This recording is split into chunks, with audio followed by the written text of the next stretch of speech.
Selamat bertemu kembali melalui channel Agus Berbagi saat ini.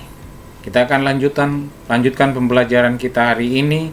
Masih sistem klasifikasi, tapi kita akan mengklasifikasikan makhluk hidup berdasarkan sistem klasifikasi 5 kingdom yang dikemukakan oleh Robert Whittaker. Jadi yang masih banyak digunakan sampai saat ini adalah klasifikasi 5 kingdom menurut Whittaker. Seperti yang pertemuan yang lalu saya sudah berikan gambarannya, kita sudah belajar bahwa klasifikasi menurut Whittaker itu mengelompokkan makhluk hidup dalam 5 kingdom, yaitu kingdom Monera, kingdom Protista, kingdom Fungi, kingdom Plantae, dan kingdom Animalia. Perhatikan gambaran-gambaran ini yang menjadi ciri khas dari Monera nanti yang mana, yang ini gambarannya kita akan bahas nanti. Nah, baik, kita lanjut. Pada sistem klasifikasi 5 kingdom, kita akan mulai dari karakteristik pada kingdom atau ciri-ciri khas pada kingdom Monera yang menjadi dasar pengelompokan menjadi satu kingdom. Semua anggota kingdom ini atau kingdom Monera ini adalah makhluk hidup bersel satu, atau istilah yang sering digunakan adalah uniseluler, di mana kelompok makhluk hidup ini yang tidak memiliki membran inti. Jadi dia bersel satu, uniseluler, membran intinya tidak ada. Karena tidak ada membran inti, maka inti selnya tidak nampak, atau biasa disebut dengan istilah prokariotik. Yang kedua adalah pada umumnya makhluk hidup atau organisme ini berkembang biak dengan cara membelah diri. Kalau dengan cara membelah diri dari satu sel menjadi 2 sel dan seterusnya. Dan yang ketiga adalah anggota kingdom Monera ini meliputi di dalamnya adalah bakteri dan ganggang biru, atau biasa disebut dengan cyanobacteria. Nah, ini yang menjadi ciri khas atau karakteristik dari kingdom Monera dalam sistem klasifikasi 5 kingdom oleh Whittaker. Perhatikan gambaran ini. Ini kalau secara umum digambarkan secara morfologi akan nampak di sini yang kingdom Monera ini. Nah, pada bagian ini juga kelihatan bahwa ternyata struktur cyanobacteria atau ganggang biru ini ternyata dia memiliki membran yang berlapis ganda juga. Organel-organel dalam selnya itu juga ada, seperti ribosom dan sebagainya itu ada. Kemudian ribosom CO, kemudian bagian-bagian yang lain, kapsulnya ada. Itu pada tingkat DNA juga sudah ditemukan ini. Nah, ini yang mengalami perkembangan karena mikroskop elektron, seperti yang saya jelaskan pada perkembangan sistem klasifikasi. Nah, ini kingdom yang pertama, kingdom Monera. Nah, selanjutnya adalah kingdom yang kedua berdasarkan klasifikasi 5 kingdom adalah kingdom Protista. Nah, ciri yang ada pada kingdom ini adalah memiliki membran inti atau biasa disebut eukariotik. Semua makhluk hidup yang sudah memiliki membran inti, karena dia memiliki membran inti maka intinya akan jelas. Ada buku yang menuliskan seperti yang saya sampaikan dalam perkembangan sistem klasifikasi yang lalu bahwa memiliki inti sel. Mengapa memiliki inti sel? Karena memiliki membran inti. Kemudian ada yang bersel satu, ada yang bersel banyak dalam kelompok Protista ini. Nah, dibedakan menjadi 3 kelompok lagi. Ada Protista yang mirip hewan. Dalam hal ini adalah kelompok Protozoa. Cirinya apa? Bisa berpindah tempat. Protista yang mirip dengan tumbuhan, yaitu alga dan ganggang. Cirinya adalah memiliki klorofil. Dan Protista yang mirip dengan jamur. Nah, ini 3 kelompok utama dalam proses pengklasifikasian dasar-dasar atau ciri-ciri khas yang ada pada kingdom Protista. Nah, ini kalau kita lihat, ada 3 contoh yang disampaikan di sini, A, B, C, dan A itu adalah kelompok amuba, kemudian B adalah euglena, dan yang ketiga adalah Paramecium. Semua ini masuk dalam kelompok kingdom Protista. Ya. Kenapa mirip hewan dan tumbuhan? Ada yang di sini, yang bagian sini utamanya pada Euglena itu memiliki klorofil. Kenapa masuk kelompok hewan? Ada yang menyerupai ciri hewan. Amuba dengan Paramecium itu bisa bergerak berpindah tempat seperti hewan. Itu kingdom kedua, kingdom Protista. Kingdom ketiga adalah fungi, kingdom fungi. Ini ciri yang dimiliki dari kerajaan atau kingdom ini, ya. Ada berbagai macam. Satu, memiliki membran inti, berarti kelompok yang masuk ke dalamnya ini adalah kelompok eukariotik. Maaf. Kemudian dinding selnya tersusun atau terbuat dari zat kitin, berarti ini kuat. Kemudian tidak memiliki kloroplas sehingga tidak dapat berfotosintesis. Satu-satunya kelompok tumbuhan, namanya tumbuhan tapi dia tidak memiliki kloroplas, maka dia tidak mampu melakukan, tumbuhan ini tidak dapat melakukan fotosintesis. Ada yang bersel satu dan juga ada yang bersel banyak, uniseluler dan multiseluler.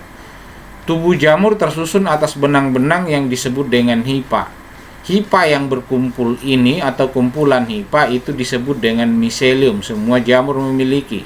Tubuh jamur disebut talus, tumbuhan talus. Kalau Anda mendengar ada tumbuhan talofita, ya tumbuhan yang tidak memiliki klorofil terutama, kemudian struktur perakarannya belum sesempurna dengan tumbuhan lain, itu tumbuhan talus. Nah, hidup sebagai sapropit. Apa itu sapropit? Dia memperoleh makanan dari sisa-sisa organisme yang telah hancur. Kemudian ada yang parasit, itu artinya memperoleh makanan dari makhluk hidup lain dengan berbagai cara. Kemudian berkembang biak dengan menghasilkan spora. Ini karakteristik dari kingdom fungi. Nah, kalau digambarkan ada jenisnya di sini, ya, yang jenis-jenis jamur ini yang tentu yang saya sampaikan dalam gambar ini adalah yang yang multiseluler, yang dapat diamati dengan mata karena ada yang tidak bisa, yang bersel satu. Nah, pada kingdom fungi ini dia membentuk simbiosis mutualisme antara jamur dengan ganggang. Jadi membentuk kerjasama antara jamur ini, di antara kelompok jamur ini dengan ganggang, di mana dua-duanya nanti saling menguntungkan. Itu disebut dengan mutualisme. Nah, bentukannya itu simbiosisnya antara jamur dan ganggang itu disebut lumut kerak atau biasa disebut lisenes. Nah, itu pembentukannya. Nah, lumut kerak, ada biasa istilah yang diberikan pada lumut kerak ini, yaitu biasa disebut tumbuhan perintis. Karena tumbuhan ini, jenis simbiosis ini, dia mampu hidup pada tempat-tempat tertentu di mana tumbuhan lain tidak bisa hidup. Nah, setelah dia hidup di situ, bagian yang ditempati tadi itu tanahnya menjadi gembur dan bisa ditumbuhi oleh tumbuhan-tumbuhan lain. Bebatuan misalnya, kalau di situ sudah habis ditumbuhi lisenes, maka dia akan menjadi diikuti oleh tumbuhan lain yang bisa tumbuh di situ, sehingga disebut dengan tumbuhan perintis. Itu kingdom ketiga. Berikut, kingdom keempat adalah plantae. Sistem klasifikasi pengelompokan pada tumbuhan itu dibedakan menjadi ada kelompok tumbuhan lumut biasa disebut dengan Bryophyta, kelompok tumbuhan paku biasa disebut dengan Pteridophyta, dan kelompok tumbuhan berbiji biasa disebut dengan Spermatophyta. Apa bedanya Bryophyta dengan Pteridophyta di sini? Kalau lumut belum memiliki pembuluh, ini sudah memiliki jaringan pembuluh. Yang dimaksud pembuluh itu ada dua jaringan, yang termasuk jaringan angkut atau jaringan pembuluh pada tumbuhan, yaitu xilem dan phloem. Lumut belum memiliki, nanti kita akan lihat karakteristik selanjutnya. Tumbuhan paku sudah memiliki. Sementara tumbuhan berbiji ini ciri khasnya adalah menghasilkan biji dan berkembang biak menggunakan biji. Nah, spermatopita ini juga masih digolongkan dalam pengklasifikasiannya menjadi dua kelompok besar, yaitu Gymnospermae, tumbuhan yang bijinya ditutupi oleh daging buah, yang tidak ditutupi oleh daging buah, maaf. Gymnospermae adalah tumbuhan yang bijinya tidak ditutupi oleh daging buah sehingga disebut berbiji terbuka. Sementara Angiospermae adalah semua jenis tumbuhan yang bijinya ditutupi oleh daging buah sehingga disebut tumbuhan berbiji tertutup. Angiospermae ini masih dikelompokkan lagi menjadi dua kelompok, yaitu ada kelompok monokotil dan kelompok dikotil. Dasarnya di sini adalah kelompok tumbuhan yang hanya memiliki satu daun lembaga,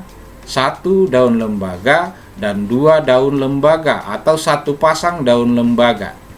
Disebut mono artinya satu dan di artinya ini.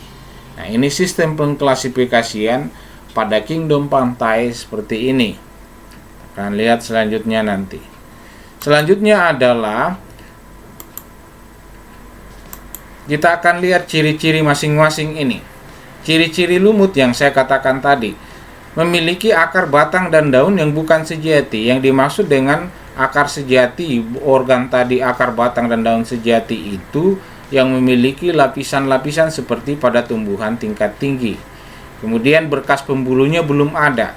Nah, akar lumut ini disebut rizoid. Nah, ini yang berfungsi untuk menempelkan tubuh lumut pada substrat atau tempat hidupnya, pada tempat yang lembab. Makanan diperoleh dari rizoid. Istilah rizoid ini sebenarnya berfungsi sebagai sama dengan akar pada tumbuhan, tapi strukturnya belum sama dengan akar sejati, yaitu ada berkas pembuluhnya. Kalau pada lumut tidak ada. Cara berkembang biaknya bisa secara generatif, kawin dan tidak kawin. Dan ada istilah pada lumut ini yang disebut pergiliran keturunan, yaitu metagenesis. Jadi habis generatif disusul dengan vegetatif, itu disebut dengan pergiliran keturunan. Perhatikan, ini adalah tumbuhan lama lumut Mercantia polymorpha. Ini yang banyak kita lihat lumut diperbesar berapa kali sehingga nampak begitu, dan ini adalah Anthoceros, jenis lumut juga yang diperbesar beberapa kali yang tumbuh di bebatuan. Sementara kingdom Pantae yang lain yang kita mau lihat adalah paku. Memiliki akar, batang, dan daun sejati serta memiliki berkas pembuluh. Jadi sudah ada xilem dan phloem pada paku. Pada daun dewasa terdapat bulatan coklat yang disebut sorus. Pada permukaan bawah ada titik-titik hitam pada kelompok paku-pakuan yang disebut sorus dan merupakan kelompok kotak spora yang dibungkus oleh indusium. Di kelompok ini kotak sporanya ini, perkembangbiakannya juga sama dengan lumut, mengalami pergiliran keturunan dan terjadi secara generatif dan vegetatif. Ada ciri yang ada pada paku ini, yaitu daun mudanya yang selalu tergulung. Nah, itu cirinya yang pada psilotum dan paku adiantum atau paku ekor kuda. Ini tumbuhan paku. Sementara tumbuhan berbiji, kita akan lihat tumbuhan biji memiliki akar, batang, dan daun sejati serta memiliki berkas pembuluh. Berarti ini sudah sama dengan paku tadi. Yang membedakannya dengan paku adalah ini berkembang biak dengan menghasilkan biji yang digunakan sebagai alat perkembangbiakannya. Tadi kalau paku terjadi secara generatif dan vegetatif melalui pergiliran keturunan dalam satu peristiwa menghasilkan keturunan, namanya pergiliran keturunan. Kemudian berdasarkan letak bakal bijinya, tumbuhan biji ini tadi saya sudah katakan dibagi lagi menjadi dua, yaitu ada tumbuhan berbiji terbuka Gymnospermae adalah letak biji yang ditutupi atau dilindungi oleh daun buah, ya, yang tidak ditutupi oleh daging buah atau daun buah. Nah, bijinya itu hanya menempel pada daun buah. Kemudian sistem perakarannya juga sistem akar tunggang. Daunnya berbentuk, ada yang berbentuk jarum, kecil, tebal, tipis, lebar. Kemudian alat kelamin jantan betina dikenal dengan istilah strobilus yang banyak mengandung sporangium. Kalau kita misalnya mulai dipakai saji dan sebagainya, damar dan sebagainya, kemudian melinjo, itu masuk di dalam kelompok tumbuhan ini. Kelompok tumbuhan yang kedua adalah tumbuhan berbiji tertutup. Tadi saya sudah kemukakan di depan, Angiospermae. Alat perkembangbiakannya ini yang berupa bunga, kemudian batang dan daun sudah dapat dibedakan dengan jelas, ya. Dan susunan tulang daun kita akan lihat ada beberapa kelompok, ada kelompok menyirip, menjari, dan sejajar. Kemudian yang paling penting yang membawa nama adalah bakal biji terlindung di dalam daun buah, ya. Nah, ini pada tumbuhan berbiji tertutup. Berdasarkan letak bijinya dikelompokkan ada 2. Ini tumbuhan biji. Kemudian kingdom Animalia. Animalia kita akan lihat invertebrata, kelompok hewan yang tidak memiliki tulang belakang. Vertebra itu adalah tulang belakang, berarti invertebrata kelompok hewan yang tidak memiliki tulang belakang. Nah, dalam pengklasifikasiannya, kedudukan invertebrata ini terdiri dari beberapa filum. Berarti ini sub filum. Filumnya adalah filum pertama itu Porifera, hewan yang berspons. Pori artinya hewan yang berpori, pada permukaan tubuh dicirikan dengan adanya pori. Kemudian filum Colenterata, ya, contohnya adalah Hydrozoa, Scyphozoa, dan Anthozoa. Kemudian filum Platyhelminthes, contohnya adalah Planaria dan cacing hati. Kemudian Nematoda, contohnya adalah cacing perut, cacing kremi, dan cacing tambang. Kemudian filum Annelida, contohnya cacing tanah, lintah, dan pacet. Filum Arthropoda, contohnya udang, kepiting, ya, dan serangga. Kemudian filum Echinodermata, bintang laut dan bintang ular dan bintang laut, teripang, dan sebagainya. Kemudian Molluska, contohnya adalah bekicot, cumi-cumi, dan kerang. Semua membawa ciri. Zoelom itu adalah rongga, hewan yang berongga. Platyhelminthes, cacing yang berbentuk pipi. Nematoda berbentuk bulat, sama dengan itu. Annelida, contoh cacing juga ini. Kemudian Arthropoda, kakinya berbuku-buku. Echinodermata, hewan yang memiliki duri. Dan Molluska, hewan yang bertubuh lunak. Itu pada invertebrata. Berikut kelompok vertebrata, berarti kelompok hewan yang memiliki tulang belakang. Kelompok vertebrata ini terdiri dari 5 kelas.